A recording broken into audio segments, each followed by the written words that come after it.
6 minutes de vol au-dessus de la campagne anglaise pour marquer l'histoire de l'aviation décarbonée. Un aperçu de l'avenir des vols commerciaux, car cet avion de 19 sièges est propulsé à l'hydrogène. Une première mondiale, un premier test pour de futurs vols plus verts, beaucoup moins polluants.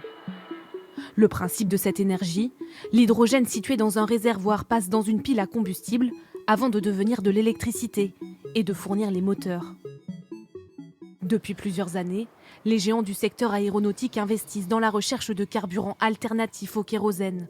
L'objectif, tenter de réduire les émissions de leurs avions. Airbus prévoit par exemple un vol test pour le premier A380 alimenté en hydrogène en 2025. L'entreprise travaille également sur cet appareil au look futuriste pour optimiser la consommation d'énergie. Mais si l'hydrogène permet de réduire les émissions de gaz à effet de serre, ce n'est pas pour autant une énergie totalement verte. Plus de 95% de l'hydrogène produit dans le monde est encore issu d'énergies fossiles.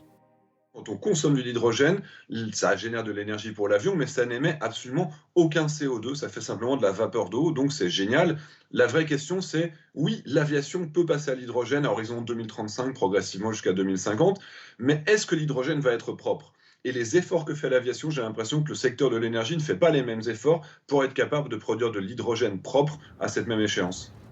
Aujourd'hui, le transport aérien représente 2,5% des émissions de gaz à effet de serre dans le monde. Le secteur espère que les premiers moyens courriers à hydrogène pourront transporter des passagers d'ici 2025.